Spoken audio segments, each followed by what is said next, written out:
తెలుగు రాష్ట్రాల్లో పత్తి పైరు వివిధ దశల్లో ఉంది. చాలా చోట్ల పూత కాత దశలో ఉంది.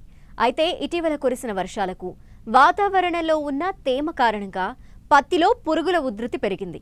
ముఖ్యంగా ప్రకాశం జిల్లాలో గులాబీ రంగు పురుగు, పొగాకు లద్దె పురుగు ఆశించినట్టు శాస్త్రవేత్తలు గుర్తించారు. వీటి నివారణకు చేపట్టాల్సిన సమగ్ర సస్యరక్షణ చర్యలు తెలియజేస్తున్నారు వ్యవసాయ అధికారి లక్ష్మీనారాయణ.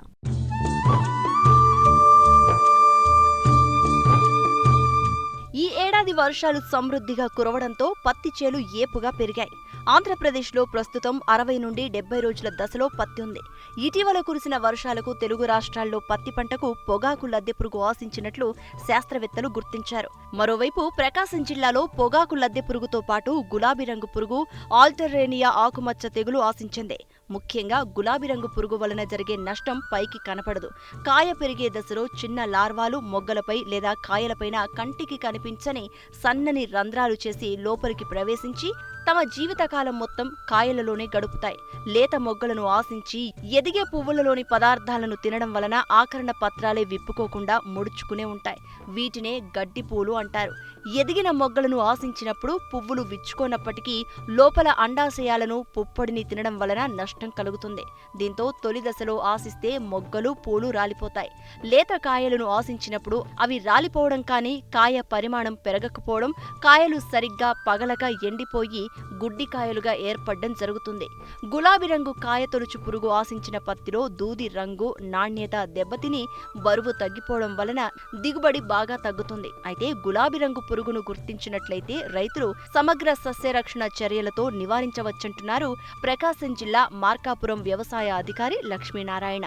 ఈ సంవత్సరం ఖరీఫ్ సీజన్లో మార్కాపురం మండలంలో సుమారు 10,000 ఎకరాలు వివిధ కంపెనీలకు చెందినటువంటి బీటీ పత్తిని విత్తడం జరిగింది. ఇప్పుడు మనం చూసినట్లయితే ఇది లింగాకర్షక బుట్ట అంటాం. ఇది దీంట్లో కింద ఒక పొడవాటి సంచి ఒకటి ఉంటుంది.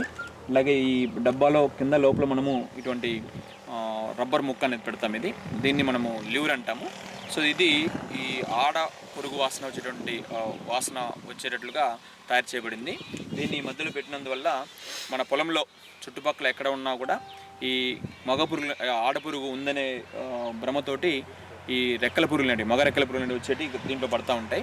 సో ఇట్లా మనకు ఒక 4 రోజులు వరుసగా 4 రోజులు 8 మగ రెక్కల పురుగులు కనుక పడినట్లయితే మన పొలంలో ఈ గులాబీ రంగు పురుగు వస్తుంది అని మనము ఆలోచించుకొని ఇమీడియట్గా మనము ఈ రసాయన మందులు పిచికారీ చేసుకోవాలి. అట్లాగే 10% మనకు గుడ్డి పూలు కానీ, అలాగే 10% పూలు కానీ మనకు కనిపించినట్లయితే ఇమీడియట్గా మనకు రసాయన మందులతోటి పిచికారీ చేసుకోవాలి. అసలు పురుగు రాకుండా ముందుగానే ఈ లింగాకర్ష బొట్టలను అమర్చుకున్నట్లయితే అసలు పురుగు అనేది రాకుండా మనం అరికట్టుకోవచ్చు. దీన్ని మనకు ఎకరాకు ఒక 10 చొప్పున కానీ పెట్టుకున్నట్లయితే అసలు పురుగు రాదు. లేదు 4 నుంచి ఒక 6 పెట్టుకున్నట్లయితే మనకు పురుగు ఉధృతి అనేది తెలుసుకోవచ్చు. అట్లాగే ముందు జాగ్రత్త చర్యగా మనము 5% వేపగింజల కషాయం కానీ, లేదంటే 5 ml 1 లీటర్ నీటికి ఈ 1500 ppm వేప నూనె కానీ పిచికారీ చేసుకున్నట్లయితే మనకి ఎక్కడైనా ఈ గులాబీ రంగు రెక్కల పురుగు గుడ్డు పెట్టినట్లయితే అది కూడా మురిగిపోయి దాని నుంచి మనకు ఈ లార్వా అనేది బయటికి రాకుండా ఉండటం జరుగుతుంది. అట్లాగే ఈ ప్రొఫినోఫాస్ అనేది లీటర్ నీటికి ఒక 2 ml కానీ, లేదంటే థయోడి కార్బ్ అనేది లీటర్ నీటికి ఒక 1.5 గ్రాము పొడి మందు కలుపుకొని దానికి ఈ వేప నూనె కూడా లీటర్కి 5 ml కలుపుకొని పిచికారీ చేసుకున్నట్లయితే మనకు ఈ పురుగు అనేది రాదు. రైతు సోదరులకు మేము వ్యవసాయ తరపున విజ్ఞప్తి చేసేది ఏంటంటే మనకు 45 రోజుల నుంచి 60 రోజుల లోపు ఈ గులాబీ రంగు పురుగు మీద మనం చాలా జాగ్రత్త వహించాలి. పత్తిలో బీటీ హైబ్రిడ్ రకాలు వచ్చాక కాయ తొలిచే పురుగుల బెడద తగ్గింది. అయితే ఈ ఏడాది పొగాకు లద్దె పురుగు చాలా చోట్ల కనిపిస్తోంది. ప్రస్తుతం పూత, కాత, కాయ పగిలే దశల్లో ఉంది. కీలకమైన ఈ దశలో లద్దె పురుగు ఆశించడం రైతులను ఆందోళన కలిగిస్తోంది. మరోవైపు చల్లని వాతావరణానికి ఆకుమచ్చ తెగులు, ఎండుగూడు ఆశించే అవకాశం ఉంది. కాబట్టి తగిన జాగ్రత్తలు తీసుకోవాలని సూచిస్తున్నారు వ్యవసాయ అధికారులు. అలాగే మధ్యలో ఎక్కువగా మనకి ఈ మన ప్రాంతంలో ఈ సూక్ష్మ పోషకాల లోపాలు అనేవి ఎక్కువగా వచ్చేదానికి అవకాశం ఉంది. ఒకవేళ వచ్చినట్లయితే ఈ 45, 60, 75 రోజులప్పుడు ఒకసారి మనకు ఎకరాకు ఒక 1/4 kg చొప్పున ఈ బోరాన్ని పిచికారీ చేసుకున్నట్లయితే ఎండు గూడు అనేది రాకుండా మనం అరికట్టుకోవచ్చు అండి. తర్వాత మనం మేజర్గా ఈ ప్రాంతంలో ఈ మనకు ఎక్కువగా వచ్చేదానికి ఈ మధ్యలో ఉన్నటువంటి మన చల్లని వాతావరణంలో మనం చూస్తూ ఉన్నాం అక్కడక్కడ ఎక్కడన్నా 1-2 మచ్చలు అనేవి ఆకుల మీద వచ్చి ఉన్నాయి. సో వీటిని ఆల్టర్నేరియా ఆకుమచ్చ తెగులు అంటాము. సో ఇది రాకుండా మనము ఈ బ్లైటాక్స్ అంటే మనకు కాపర్ ఆక్సిక్లోరైడ్ అంటాం. సో సో కాపర్ ఆక్సిక్లోరైడ్ని లీటర్ నీటికి ఒక 3 గ్రాములు కలుపుకొని, అట్లాగే ఈ ప్లాంటోమైసిన్ అని ఉంటుంది, సో దీన్ని 5 లీటర్లకి 1 గ్రామ్ చొప్పున కలుపుకొని మనం పిచికారీ చేసుకున్నట్లయితే ఇవి కూడా రాకుండా అరికట్టుకోవచ్చు. సో మేజర్గా మనకు ఈ ఎండు కూడా ఒకటి, తర్వాత ఆకుమచ్చ తెగులు, చల్లని వాతావరణంలో ఆకుమచ్చ తెగులు వచ్చే అవకాశం ఉంది. ఇది ఇప్పుడు మనం చూస్తుంది పొగాకు లద్దె పురుగు అండి. ఇది ఎక్కువగా మనకు ఆముదం పంటలో ఎక్కువగా వస్తుంది. సో ఇది జనరల్గా మనకు పత్తిలో కనపడదు, కానీ ఈ సంవత్సరం అక్కడక్కడ మన జిల్లాలో కూడా పల్లికురు మండలము, దర్శి మండలం అక్కడ కూడా మన శాస్త్రవేత్తలు గమనించడం జరిగింది. సో మన ప్రాంతంలో కూడా ఇప్పుడే మనం చూస్తూ ఉన్నాము.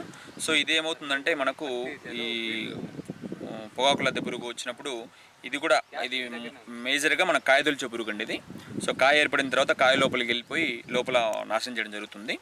సో ఇది ఎక్కువగా మనకు రాకుండా ముందుగానే ఇందాక చెప్పినట్టు గులాబీ రంగు పురుగు ఏదైతే మందులు కొడతామో అవన్నీ పిచికారీ చేసుకున్నట్లయితే రాకుండా అరికట్టుకోవచ్చు.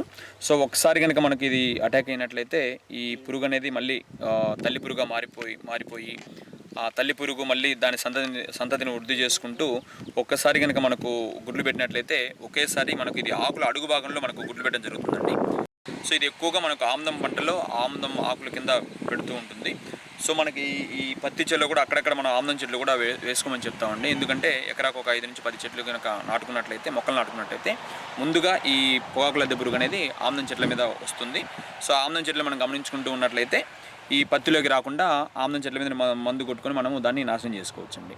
సో ఇప్పుడు దీని కింద చెప్పినట్టు థయోడికార్బు మన లీటర్ నీటికి 1.5 గ్రాము కనుక కలిపి పిచికారీ చేసుకున్నట్లయితే అది కూడా పిచికారీ చేసేది కూడా మన సాయంత్రం వేళల్లో ఈ టైంలో మనకు 4 గంటల నుంచి కూడా పిచికారీ చేసినట్లయితే ఇది ఎక్కువగా రాత్రిపూట మనకు మొక్కల మీద అటాక్ చేస్తూ ఉంటుంది. కాబట్టి సాయంత్రం వేళల్లో మాత్రం పిచికారీ చేసుకోవాలని చెప్పేసి రైతులకు తెలియజేస్తూ ఉన్నాము.